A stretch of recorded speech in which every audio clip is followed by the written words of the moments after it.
Hello friends, PDW के एक नए एपिसोड में आप लोगों का स्वागत है। दोस्तों, पाकिस्तान और इंडिया ये दोनों में कोई कंपैरिजन नहीं when it comes to civil military relationship. क्योंकि इंडिया में अगर आप देखें तो सिविलियन सुप्रीमेसी है, यानी जो सिविलियन लीडरशिप है उसका मिलिट्री के ऊपर पूरा कंट्रोल होता है। लेकिन पाकिस्तान में it is the military supremacy, यानी यद्यपि कॉन्स्टिट्यूशन में ऐसे कोई प्रोविज़न नहीं है कि भाई मिलिट्री का डोमिनेंस और मिलिट्री का कंट्रोल जो सिविलियन लीडरशिप है उस पे होगा। लेकिन एक्चुअल में आप देखें तो सिंस 1947 या तो डायरेक्ट मिलिट्री रूल रहा है या जो सिविलियन गवर्नमेंट रही है वो समहाउ डायरेक्टली और indirectly that has been controlled by military.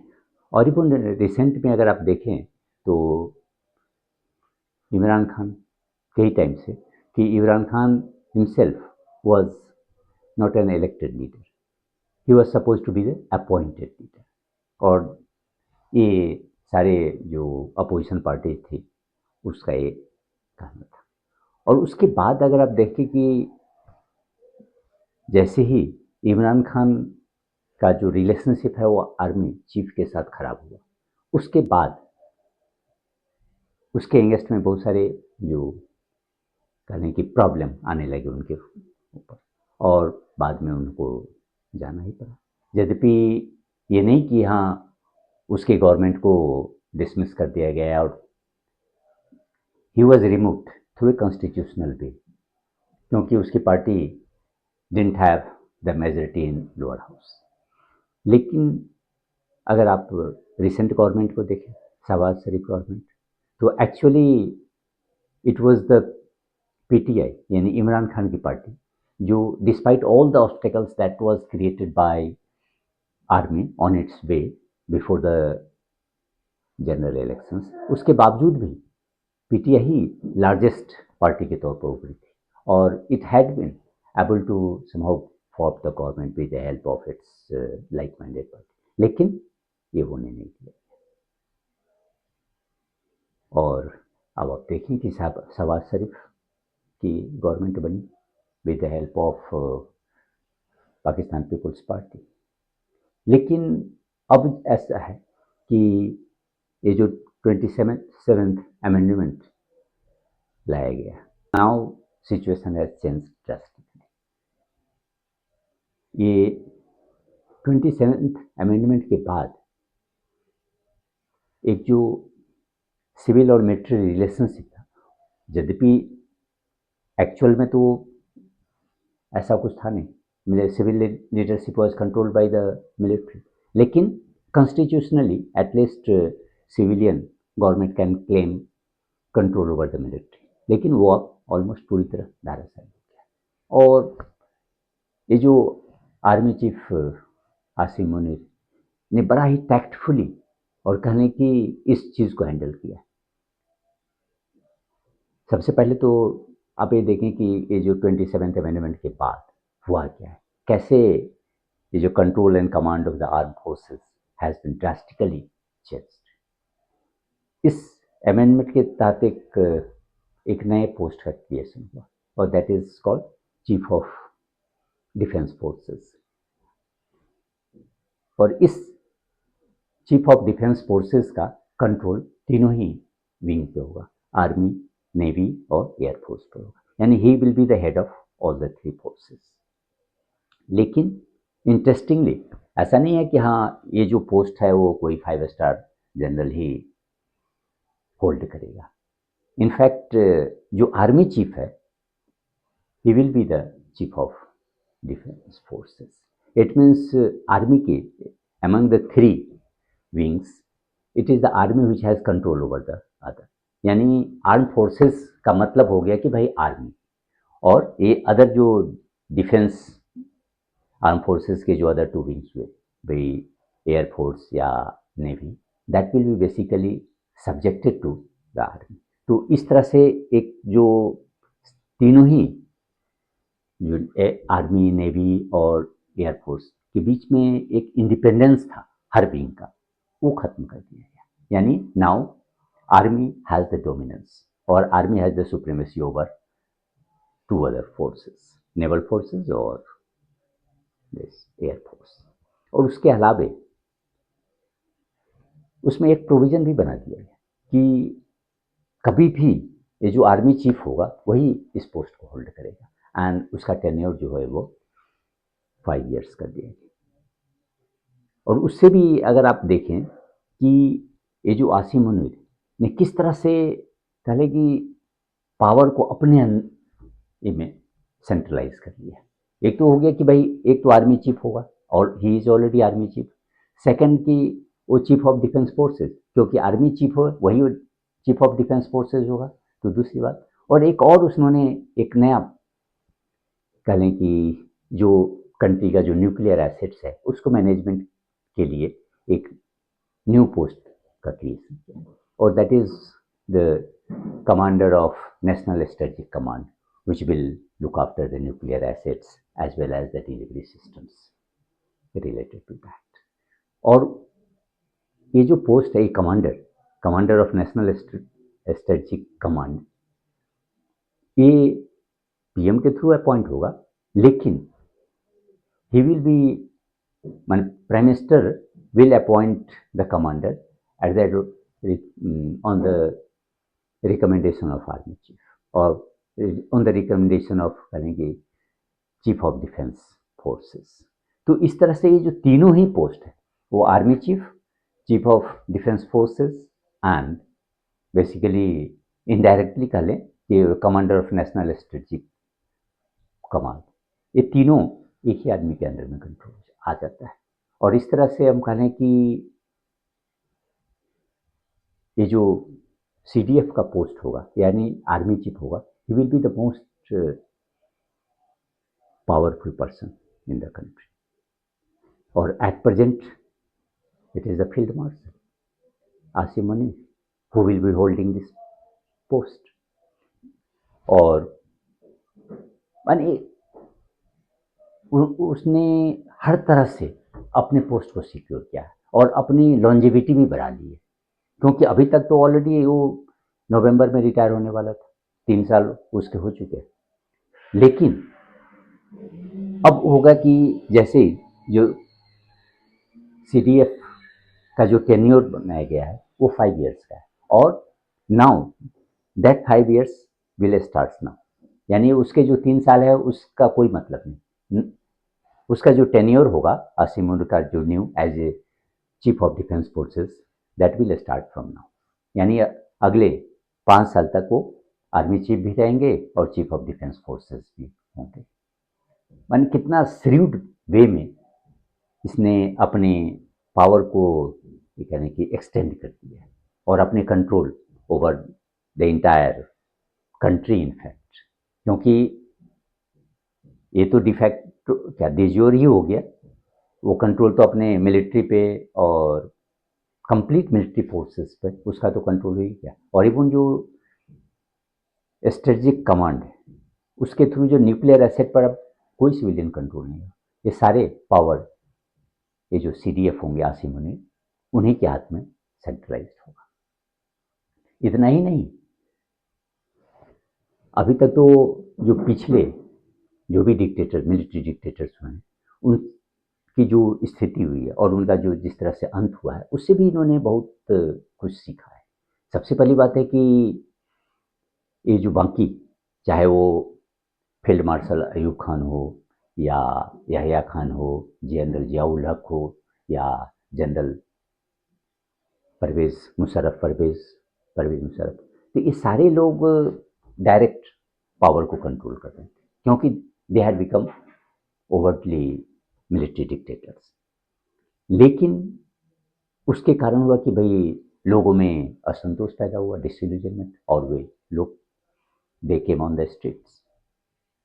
और इवन द मिलिट्री में भी जैसे आप कह लें कि जैसे ही आर्मी चीफ मिलिट्री डिक्टेटर हो गए तो they always try to prolong their tenure, जैसे कि आप जियाउल हक का देखें तो 1977 से 88 तक रहा है, उसी तरह परवेज मुशर्रफ ऑलमोस्ट 8 ईयर्स। तो इससे होता है क्या है कि जो नीचे वाले होते हैं उनमें एक उनके जस्ट आर्मी चीफ के नीचे जो उसके जूनियर्स हैं जैन डिप्टीज हैं, उसके भी अंदर उनको भी रहता है कि भाई हम कभी आर्मी चीफ बनेंगे। लेकिन जब आर्मी चीफ अपने पोजीशन को प्रोलॉन्ग कर लिए और for extended period he will continue to be the army chief, then the problem will start, क्योंकि ये जो नीचे वाले हैं उनमें एक असंतोष फैला हो जाता है। तो इसीलिए इस बार आप देखें कि ये जो आसिम मुनर है ना, उन्होंने बड़ा ही टैक्टफुली अपना पोजीशन को स्ट्रेंथन करने की कोशिश की। एक तो है कि उसने डायरेक्ट मिलिट्री डिक्टेटर बनने की कोशिश नहीं की, कि he has already developed hybrid model of the government, जिसमें कह लें कि ये जो पावर है वो एक्सरसाइज किया जा रहा है by civilian as well as military. क्योंकि अभी प्रेजेंट में अगर आप देखें ये जो hybrid government, so called hybrid government, जिसके प्राइम मिनिस्टर शहबाज शरीफ हैं, तो उसमें जो पावर है वो मिलिट्री के हाथ में इनफैक्ट ज़्यादा है, और military is the main handler of all these activities. जैसे कि अभी आप देखें कि फॉरेन पॉलिसी में, तो फॉरेन पॉलिसी में जहाँ भी प्राइम मिनिस्टर की विजिट होती थी साथ में फील्ड मार्शल भी पहुँचते थे, चाहे वो एससीओ समिट हो या कोई भी other summit, he will be there. उसी तरह आप देखें कि जो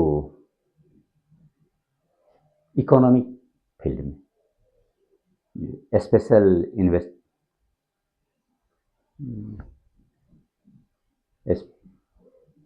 फॉरेन इन्वेस्टमेंट के प्रमोशन के लिए, उसको अट्रैक्ट करने के लिए जो स्पेशल काउंसिल बनाया गया है, इन्वेस्टमेंट फैसिलिटेशन काउंसिल, उसके चीफ आर्मी, और he is holding talks with all the industrialists and various business groups.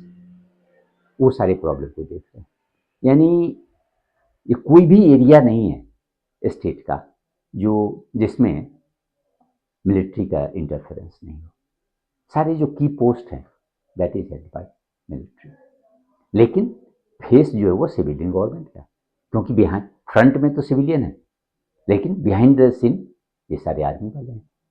इसीलिए आप देखें कि ये जो आसिफ मुनीर ने जो ये चेंजेस इंट्रोड्यूस किया, in fact prime minister was not there, माने ही जो कैबिनेट के थ्रू जो अमेंडमेंट जब अप्रूव हुआ तो he was not here, he was in Azerbaijan, लेकिन वहीं से वीडियो कॉन्फ्रेंसिंग के थ्रू उन्होंने अप्रूव किया। माने इतनी जल्दी थी उनको, और दोनों ही यानी सीनेट और हाउस में ये जो जिस तरह से मैंने within a week approve हो गया, सारा काम खत्म, इवन प्रेसिडेंट का सिग्नेचर भी हो गया। तो जिस तरह से और जितने फास्ट वे में इस अमेंडमेंट को पास कराया गया है, उससे लगता है कि ऑलरेडी वो एक कंफर्म करता है कि भाई मिलिट्री का डोमिनेंस गवर्नमेंट पर कितना है, माने वो जो चाहती है वो करवा लेती।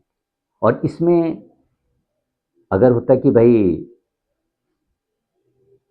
मिलिट्री के थ्रू या मिलिट्री में ये मिलिट्री चीफ की पावर में जो कंसंट्रेशन ऑफ पावर है या centralisation of power by the army chief, उसको जस्टिफाई करते। डिफेंस मिनिस्टर जो ख्वाजा आसिफ है, उनको कहना है, वो कहते हैं कि भाई डिफेंस रिक्वायरमेंट जो है वो इवॉल्व किया है over the period of time, now they have changed, इसीलिए ये जो नए बदलाव लाने की जरूरत थी। और इनफैक्ट वो इस बात को बड़े गर्व से कहते हैं कि भाई this amendments they have been brought in by through mutual consultation between government and the army। वो इस बात को नहीं समझते हैं कि भाई फ्यूचर में, और in fact you are going to destroy democracy, army will have permanent dominance in the administrative structure. अभी तक तो था कि भाई कभी भी, जैसे इसी में आप देखें कि President is, as per Constitution, President was the Commander in Chief of arm forces. लेकिन अब क्या है, अब तो प्रेसिडेंट का कंट्रोल कहीं है ही नहीं। इट इज़ द CDF, यानी chief of defence forces, who will be holding control over all the three forces, army, naval, navy as air force. President तो कहने के लिए रह गए। और इवन प्रेसिडेंट का कोई कंट्रोल इवन न्यूक्लियर एसेट पर भी नहीं होगा, क्योंकि उसके जो कमांडर, नेशनल स्ट्रेटजिक कमांड के जो चीफ हैं, वो तो आर्म फोर्सेस के ही नमूने हैं। और उसमें भी एक डोमिनेंस बना दिया गया कि भाई ही will be always from the army, not from the navy और एयरफोर्स। तो इस तरह से इन कॉन्स्टिट्यूशनल चेंजेस के थ्रू ये सारे जो कंट्रोल एंड कमांड सिस्टम था उसको पूरी तरह डिस्ट्रॉय कर दिया गया। लेकिन ये जो आसिम मुनीर है वो वहीं तक नहीं लिमिट है। भाई पावर तो गेन कर लिया, लेकिन उसे एक भय भी सता रहा है कि फ्यूचर में ऐसा नहीं हो कि जैसे ही हम पावर से हटे, 5 साल CDF का जो टेन्योर है वो 5 साल का है, तो 5 साल में यानी 2013 में जब वो रिटायर होते हैं, अगर फर्दर उनका एक्सटेंशन नहीं होता है, क्योंकि ये कोई गारंटी नहीं है कि his tenure won't be extended for another 5 years और सो, तो वो एक पॉसिबिलिटी है। लेकिन अगर नहीं भी होता है तो उनको तो एक भय सता रहा है कि हो सकता है बाद में जुडिशियरी उनको पिनलाइज करे, या उनको फिर से कोई भी अगर केस कर दिया तो he will be held accountable for his acts of commission and omission.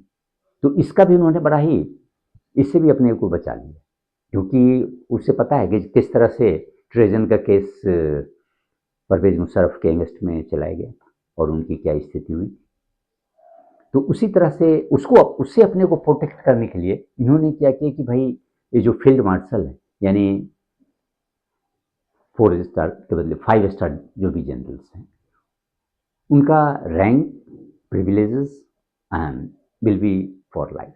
यानी if anyone becomes field marshal और इवन एडमायरल, तो he will be for life, यानी Asim Munir is field marshal for life. और यदि उसको कोई हटाना चाह रहा है उससे, तो that will be through impeachment, यानी जिस तरह से प्रेसिडेंट का इम्पीचमेंट होता है, it is through the same way. यानी Asim Munir now has become equal to president, इसलिए कि प्रेसिडेंट को जैसे हटाया जाएगा उसी तरह से इसे भी हटाया जाएगा। और उससे भी बड़ी बात कि now he will have total complete legal immunity for life. जो भी काम इन्होंने किया, घोटाला किया या किसी के अगेंस्ट में कुछ ज्यादती की, किसी भी चीज के लिए, अगर वो किसी को बाद में अगर आप देखें कि post retirement, if he commits some criminal activities, if he murder someone, या कोई भी अलग जो क्रिमिनल एक्ट में वो इन्वॉल्व होते हैं, no cases will file against. तो इसका मतलब कि वो अपने को पूरी तरह सिक्योर करना चाह रहे हैं, माने लाइफ लॉन्ग वो अपने आप को एक सिक्योरिटी, ब्लैंकेट इम्यूनिटी उन्होंने अपने आप को दे दी। यद्यपि अगर आप देखें तो ये कोई सर्टेनिटी नहीं है कि अगर फ्यूचर में वो माने पोस्ट रिटायरमेंट कोई पब्लिक मूवमेंट हुआ या कोई मास प्रोटेस्ट होता है, और उसके बाद जिस तरह से हम बांग्लादेश में देख चुके हैं, बांग्लादेश या नेपाल में कि जेएनजी मूवमेंट, उसके थ्रू हुआ कि भाई पूरा सिस्टम ही चेंज हो गया। और उसके कारण आप दोनों ही जगह देखें, Sheikh Hasina, nobody was expecting, she had in fact on the elections 4th time, वो अपने आप को पूरी तरह सिक्योर समझ रही थी। लेकिन जिस तरह से परिस्थिति बदली, और बदले परिस्थिति में उनकी क्या स्थिति, now she is in India. Similarly if you see Nepal, Nepal में भी केपी शर्मा ओली, उनकी क्या स्थिति हुई और किस तरह से वो पावर से बाहर हुई। तो इस तरह की स्थिति आने पर तो कभी भी कुछ भी हो सकता है। आज तो वो अपने आप को पूरी व्यवस्था कर चुके हैं कि हाँ भाई लीगल इम्यूनिटी हमें पूरी तरह मिल गई, लेकिन कल परिस्थिति बदलती है तो all these immunities will be of no use to protect them. और इस तरह से अगर आप देखें कि इनफैक्ट ऐसा नहीं है कि वहाँ की पब्लिक और वहाँ के जो ह्यूमन राइट्स एक्टिविस्ट हैं, सोशल एक्टिविस्ट हैं, या भी इंटेलेक्चुअल्स हैं, they are not seeing through his game. इसलिए कि वहाँ के मीडिया में भी और बहुत सारे इंटेलेक्चुअल्स ने इसको क्रिटिसाइज़ किया है। अभी सुप्रीम कोर्ट के जो 2 जज हैं, उसने भी रिज़ाइन किया। तो ये तो अलग है लीगल इम्यूनिटी, लेकिन उनको लगा कि भाई अगर भविष्य में हम कोई सुप्रीम कोर्ट, क्योंकि हमेशा सुप्रीम कोर्ट के ही तरफ से चैलेंज आती थी, माने it always wanted to put a stop to military dominance और इवन मिलिट्री ओवररीच, तो उसको भी इन्होंने कंट्रोल किया, सुप्रीम कोर्ट के पावर को ही कर्टेल कर दिया। इन्होंने क्या किया कि भाई under 27th amendment a new hire federal constitutional court was set up, और ये हो गया कि भाई सुप्रीम कोर्ट अब कोई भी कॉन्स्टिट्यूशनल इश्यूज को नहीं देखेगी, उसका काम है बस, माने it means supreme court has become now an appellate tribunal. ऐसा नहीं है कि कोई भी कॉन्स्टिट्यूशनल इश्यूज आएगा उससे रिलेटेड कोई भी या फंडामेंटल राइट से रिलेटेड इशू को डील करेगी, that will be done by constitutional court. तो इस तरह से इन्होंने पूरी तरह सुप्रीम कोर्ट के भी जो पावर्स है उसको भी मैस्कुलेट कर दिया, और it has become just an appellate court, not the Supreme Court as it was. It cannot now clip the wings of military chiefs or the military. तो इस तरह से न केवल आर्मी के डोमिनेंस को सिविलियन लीडरशिप के ऊपर इन्होंने किया, but even the judiciary now has become subservient to the army. यानी अब हम कह लें कि जो पहले भी कहा जाता था कि भाई every country has army, but Pakistan case is entirely different. In Pakistan, army has a country, but now that saying has been enshrined in the constitution. उसको लीगल कवर भी जब दे दिया गया, ऐसा नहीं है कि हाँ आर्मी अब इनडायरेक्टली कंट्रोल करेगी, बट फॉर्मली। और ये वहाँ के लिए हम कह लें कि पाकिस्तान के लिए बड़ा ही दुर्भाग्यपूर्ण, क्योंकि जिस तरह से कॉन्स्टिट्यूशन में अब ये प्रोविज़न डाल दिया गया कि भाई आर्मी इज मोरली सुप्रीम, तो इस आर्मी के सुप्रीमेसी को वो रिवर्स करना it is not easy for future leaders. ये कह लेना कि भाई आसिम मुनीर अब अगले 5 साल तक भी चीफ रहते हैं, आर्मी चीफ या CDF रहता है, तो इससे 2 तरह की प्रॉब्लम उभर के आई। एक तो जो नेवल फोर्सेज हैं और या इवन एयरफोर्स, उसके ऑफिसर्स में एक डिसकंटेंटमेंट पैदा होगा, क्योंकि now they will be subjected to the army supremacy, तो वो उसके अंदर एक डिसकंटेनमेंट डिसइल्यूजनमेंट का ले वो तो पैदा हो गए। और even with in the army जो लोअर रैंक वाले हैं उनके अंदर भी होगा कि भाई जो जस्ट डिप्टी थे और जो आर्मी चीफ होने का अपना स्वप्न देख रहे थे, अब उनका स्वप्न तो धरे का धरे। तो इसी कारण एक प्रॉब्लम क्रिएट होगा, और वो दिन दूर नहीं जब आप देखेंगे कि भाई इसके अगेंस्ट में, आसिम मुनीर के अगेंस्ट में भी कोई को हो गया या कोई स्थिति इस तरह की सीरियस स्थिति पैदा हो गई, ये तो कोई ये नहीं, इसको आप रूल आउट नहीं कर सकते, इट मे हैपन। लेकिन इन सबों के बीच इंडिया के लिए भी एक थोड़ी सी डिफ़िकल्टी और है, क्योंकि आसिम मुनीर का जो अगर he is a Mulla basically, अभी तक का उसके पहले का जो भी आर्मी चीफ होता था वो almost western educated modern education से, लेकिन दिस मैन इज़ प्योर मुल्ला, वो एकदम सरिया और ये जो हदीस इस सब में विश्वास करने वाले हैं। He is not his thinking is very confined within the four walls of religion। और इसलिए आप देखें कि ये उनके जो ये सफ़र, इसलिए कि 22 में ही उसके आर्मी चीफ के अपॉइंटेड हुआ, लेकिन ये जो प्रोमिनेंस आई है वो ऑलमोस्ट मार्च के बाद, जबकि उन्होंने पहला अपने तकरीर दिया था कि भाई एंटी हिंदू जो है स्पीच दिया था कि हिंदू, और उसमें उन्होंने 2 नेशन थियरी को जस्टिफाई किया कि Hindus and Muslims they can not live together. वो इस बात को भूल गए कि भाई उनकी कंट्री में भी तो हिंदूज हैं, and if you are claiming that then what are the status of minorities in your country. लेकिन उसके बाद ही उनकी स्थिति में कह कि एक ट्रांसफॉर्मेशन आया, क्योंकि वो उनके एंटी माने मार्च में एंटी हिंदू स्पीच था। उस बाद पहलगाम होता है, फिर ऑपरेशन सिंदूर, और ऑपरेशन सिंदूर में का उन्होंने बड़ा ही अपना कह लें कि क्लेवर यूज किया। एक प्रोपेगेंडा चलाया कि भाई despite all the reverses that Pakistan suffered at the hands of Indian arm forces, उनके सारे जो एयर बेसिस तबाह हो गए, बहुत सारे ठिकानों पर बम्बार्डिंग हुई, और उसके बावजूद उन्होंने ऐसा नैरेटिव प्रमोट किया कि भाई we have won the election, मैंने we have down 6-7 Indian planes, मैंने हर बार वो चेंज करते थे, पहले 3 हुआ, फिर 5 हुआ, फिर 7 हुआ।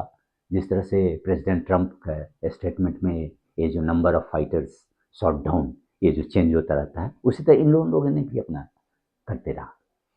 और एक कहना कि इसके कारण आर्मी का जो मैंने बैटर्ड इमेज था, वो काफ़ी पुअर इमेज, उसमें एक काफ़ी सुधार है, और उसका फ़ायदा उठा करके ही आर्मी चीफ आसिम मुनीर ने अपने आप को सेल्फ प्रमोट कर लिया, भाई फील्ड मार्शल की उपाधि ले ली। So he has become the only the second general to be promoted to field marshal. General Ayub Khan ने भी वही किया था, अपने आप को फील्ड मार्शल की टाइटल दे दिया, और same thing happen with this man also. He also become after operation Sindoor, he also promoted himself to field martial.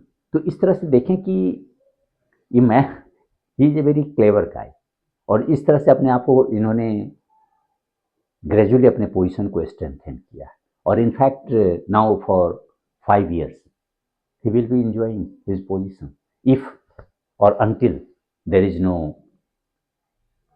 serious trouble from outside, चाहे वो पब्लिक से हो या विद इन द मिलिट्री से हो, कहीं से भी अगर प्रॉब्लम नहीं हो तो he will B enjoying his position. लेकिन इंडिया को इसमें अलर्ट रहने की ज़रूरत है, क्योंकि ये जो मुल्ला माइंडसेट है, ये कभी भी जब भी इसको अपने इंटरनल या अपनी स्थिति खराब लगेगी, तो he will try to instigate some trouble with India, और he may promote terrorism again, encourage, because there are still several militant organizations, चाहे वो लश्कर तैयबा हो या जैसे मोहम्मद हो, उसको फिर से रिडायरेक्ट कर दे। तो इसलिए इंडिया कि अभी भी आप देखें जो दिल्ली बम ब्लास्ट हुआ, उसमें तो कहीं ना कहीं डायरेक्टली तो नहीं, लेकिन इनडायरेक्टली तो जैसे मोहम्मद ही इन्वॉल्व है, क्योंकि इट वाज और फंडिंग और even coordinating the establishment of sleeper cells, और जिस तरह से इनका प्लानिंग था कि भाई दिसंबर में एक लार्ज स्केल पर, जिस समय बाबरी मस्जिद का जो एनिवर्सरी होती है 6 दिसंबर को, उसमें लार्ज स्केल पे हम एक सबवर्सिव एक्टिविटीज़ को अंजाम दें।